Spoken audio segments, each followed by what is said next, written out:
आप देख पाओगे आर्टिकल है पे 5% GST on pre packed labelled food items.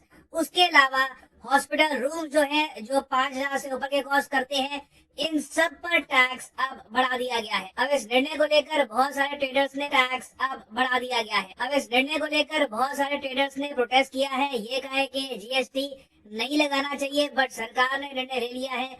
और अब फर्क आपको क्या दिखेगा, देखो दही, लस्सी, बटर मिल्क, पनीर, जो भी पैकेज आइटम्स है, खुले में तो नहीं मगर जो भी आप अगर लेते हो पैकेज आइटम्स, अमूल की, ब्रिटानिया का था 0% जीएसटी, अब लगेगा 5% जीएसटी। तो बेसिकली अगर आप पैकेज पनीर परचेज करते हैं तो पहले कॉस्ट थी 100 रुपए, अब होगी 105 रुपए।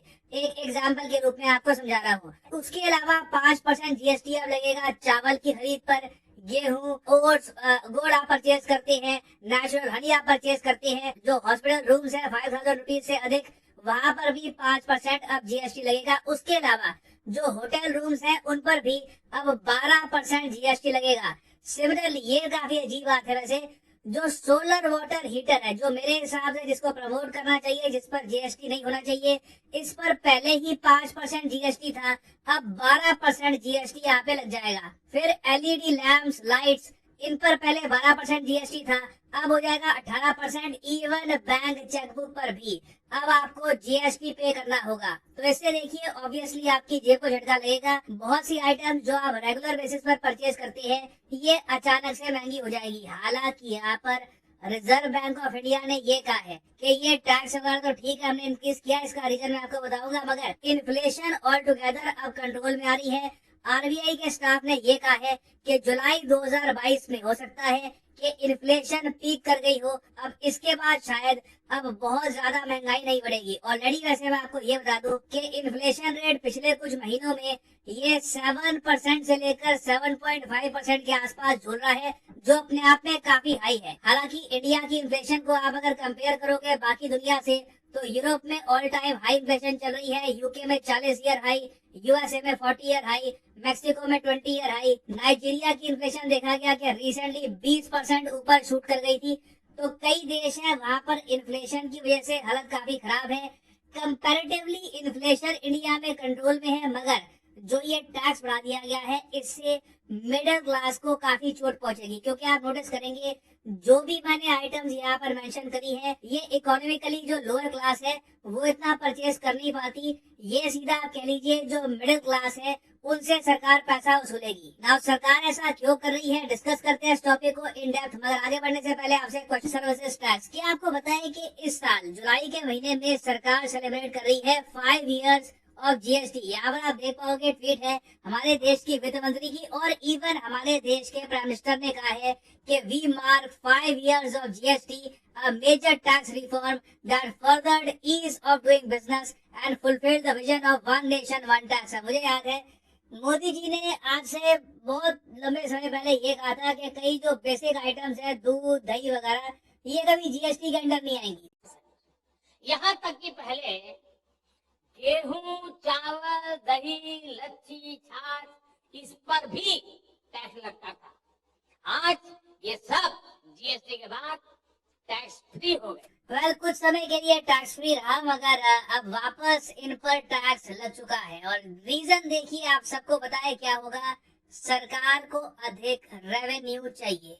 अब मैं यहाँ पे आपको सिंपली ये कहूंगा, देखो यूजुअली सरकार को जब क्विकली रेवेन्यू चाहिए होता है ना, तो सीधा टैक्स पड़ता है मिडिल क्लास पर। जो इकोनॉमिकली वीकर सेक्शन है उन पे आप कितना टैक्स लगा लोगे, उन पर कितना बोझा डालोगे, ऑलरेडी वो संघर्ष कर रहे हैं। मिडिल क्लास के पास थोड़ा बहुत होता है मगर वो ज्यादा कंप्लेन भी नहीं करते, तो काफी बार देखा जाता है कि मिडिल क्लास पर ही ऐसे टैक्स लग जाते हैं। तो इवन दो सरकार के पास आप अगर देखो जो ग्रॉस जीएसटी रेवेन्यू कलेक्शन है, ये अब लगातार 1,40,000 करोड़ के ऊपर जा रहा है। हर महीने की मैं बात कर रहा हूँ। हमारी वित्त मंत्री जी ने ये कहा था कि अब तो 1,40,000 करोड़ रुपए तो रफ बॉटम बन गया है, हम टैक्स तो इसके ऊपर ही कलेक्ट कर रहे हैं। मगर प्रॉब्लम ये है कि कई जो हमारे राज्य हैं ये केंद्र सरकार को कंप्लेन कर रहे थे कि देखिए हमको ना काफी बार जो सप्लाई चेन में कई चीजें बनती हैं, जैसे दही हो गया, ये जो पैकेज आइटम्स हैं, इनमें हमको टैक्स मिलता नहीं है जो मिलना चाहिए।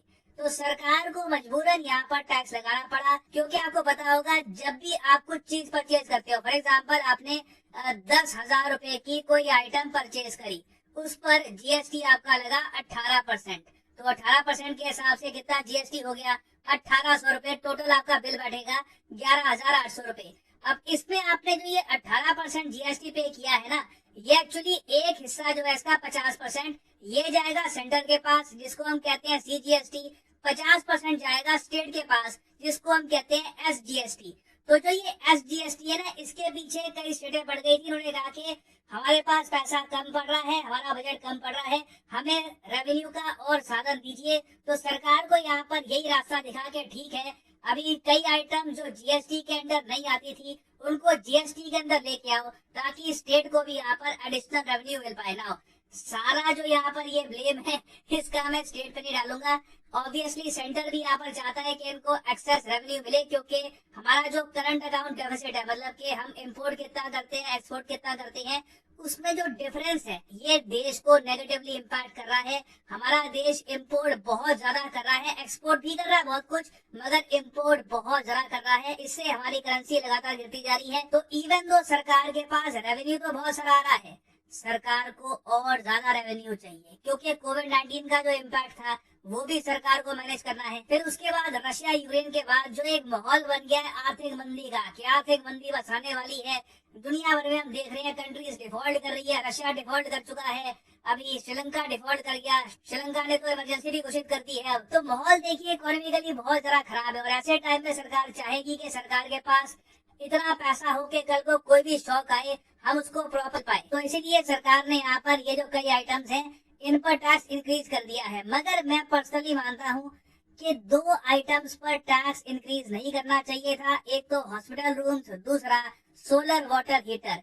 ऑलरेडी देखिए हम लोग जानते हैं किसी के परिवार में अगर कोई बीमार हो जाता है, हॉस्पिटलाइज हो जाता है, और अगर उसका दाखिला होता है प्राइवेट हॉस्पिटल में, तो आराम से देखो 6-7 लाख रुपए तो यूं उड़ जाते हैं। तो ऐसे टाइम में देखिए हॉस्पिटल रूम में जो ये जीएसटी बढ़ाया है, I don't really understand this. मतलब सरकार इससे क्या मतलब अर्न करना चाहेगी। खैर, उसके अलावा देखिए सोलर वाटर हीटर, ये अपने आप में कितनी यूनिक इन्वेंशन है कि आपको बिजली खर्चने की आवश्यकता नहीं है पानी को गर्म करने के लिए। सीधा सोलर वाटर हीटर आप यूज करिए, जो सूर्य की रोशनी है उससे ही आप पानी गर्म कर लेंगे। तो ये तो देखो एनर्जी सेविंग इनिशिएटिव है, एनवायरमेंट को भी इससे फायदा होगा। यहाँ पर भी जीएसटी 5% से 12% जो बढ़ा दिया है, it does not really make a lot of sense. और फाइनली देखिए यहाँ पे मुझे ये भी ऐड करना पड़ेगा कि हम लोग वेट ये कर रहे हैं कि पेट्रोल कब जीएसटी के अंडर आएगा।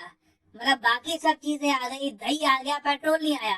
जबकि पेट्रोल अगर एक बार जीएसटी के अंडर आ जाए तो उससे आप देखोगे कि देश भर में पेट्रोल की जो कीमत है इसमें समानता आ जाएगी। अभी क्या है कि कोई स्टेट है वहां पे पेट्रोल मिलेगा 115 का, कोई स्टेट है वहां पे 95 रुपीज का मिलेगा।